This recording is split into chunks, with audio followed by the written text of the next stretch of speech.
Those were some of the demonstrators outside the Rowan County Courthouse today, both supporters and opponents of County Clerk Kim Davis and her refusal to grant marriage licenses to same-sex couples. Here is what Senator Rand Paul told Boston Herald Radio. I do object to the state putting its imprimatur to the specialness of marriage on something that's different than what most people have defined as marriage for most of history. So one way is just getting the state out completely. And I think that's what we're headed towards, actually. Whether or not people who still work for the state can do it without the legislature changing it is something I'm going to leave up to the courts exactly how to do it.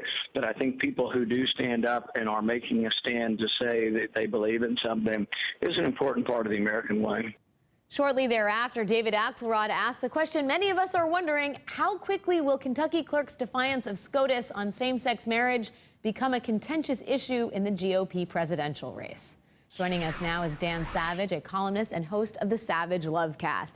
Dan, it seems like it's an issue officially as of this moment, and I guess I wonder, what is your reaction to Rand Paul's contention that I guess I'll leave it up to the courts to decide, when in fact it looks like the courts have pretty much decided on this one? They have decided, and this is a settled issue. And it's important to point out that Kim Davis, as John Corvino wrote today in the Detroit Free Press, and I think he said it best, is being asked to administer the law, which is her job. She's not being asked to perform a sacrament. She's tasked with ascertaining that the people in front of her, the couple standing in front of her, have a legal right to get married and to provide them with that license. She is not a minister. She actually thinks she works for God there in the county courthouse when she actually works for Caesar. And someone needs to acquaint her of that fact. Dan, I want to play a little bit of sound from our interview moments ago with Misters Moore and Ermold and what they contend about Kim Davis and her role in all of this. Let's take a listen. She effectively, they said, and I'll read the verbatim, "I think that what Kim Davis wants is to be a martyr. I think that it makes me feel terrible that we would accommodate someone so that they can discriminate against a minority group or a specific group of people."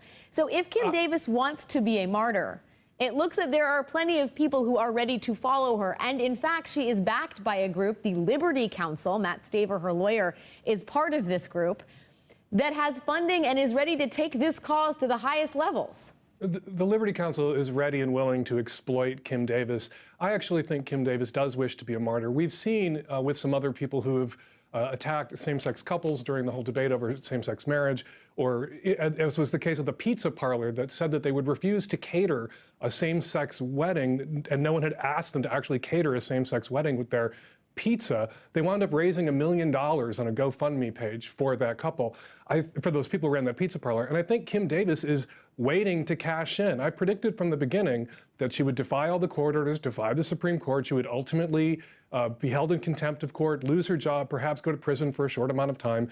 And then she will have written for her ghostwritten book. She will go on the right-wing lecture circuit, and she'll never have to do an honest day's work ever again in her life. This is about someone hypocritically cashing in, and she is a hypocrite. She said today, and I'm going to read it because I want to make sure I get it right, "I never imagined a day like this would come where I would be asked to violate a central teaching of Scripture and of Jesus himself regarding marriage." This is a woman who has been divorced 3 times and married 4 times, and I'm going to read this too. She gave birth to twins 5 months after divorcing her first husband. They were fathered by her 3rd husband, but adopted by her 2nd husband. She's now on to her 4th husband. Jesus Christ himself in Scripture condemns divorce, calls it adultery, and forbids it. Jesus Christ himself in Scripture says not one word about same-sex marriage.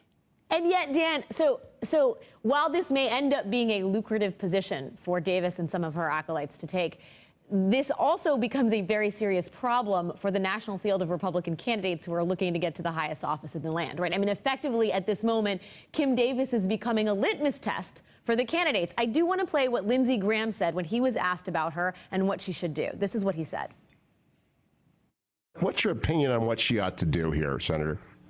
As a public official, comply with the law or resign. And no middle ground, right? The rule of law is the rule of law? The rule of law is the rule of law. That's what we're, a rule of law nation, and I appreciate her conviction. I support traditional marriage, but she's accepted a job where she has to apply the law to everyone, and that's her choice. Okay, Dan, so there's Lindsey Graham sort of making the cleanest exit from this controversy, but one gets the sense that there will be a lot of turning into pretzels among this field on how to deal with the Kim Davis issue. And those of us who've been in the same-sex marriage fight for a long time, we get the sense that, the reality now is that this is an issue that divides the Republican Party. For a long time, it was an issue that divided the Democratic Party and split the Democratic base. And it's delicious to see how the worm has turned and how this divides the Democrats. The only thing I would add to what Lindsey Graham said, and I agree with him almost completely, is that you can support traditional marriage and support same-sex marriage too. It is not an either-or consideration. I support opposite-sex traditional marriages for straight people who wish to marry. You can support those marriages. I support the marriage of my father. I support the marriages of my siblings who are straight without having to forbid or attack the marriages entered into by same-sex couples. And indeed, for a Republican Party that has staked a lot of claim on this president acting unconstitutional and circumventing rule of law, here is someone circumventing rule of law, right? Absolutely. And are we going to live in a society where we're going to empower people to break the law, to disobey the law, to walk off their jobs when they're public servants, elected officials, people charged with a public trust, when something violates their religious beliefs? Is this something that Christians want to see Muslims doing or Jews doing? Do you want to have to call the grocery store if you want to go buy some bacon and make sure that everybody working that day is willing to handle pork products, which not everyone is for religious reasons? Do you want cab drivers to refuse to pick up single unaccompanied women because it violates their religious beliefs?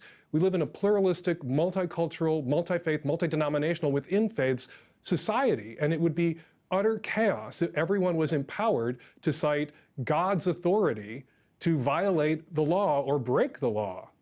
God's authority being a very special thing to each person And a very in America. subjective thing. In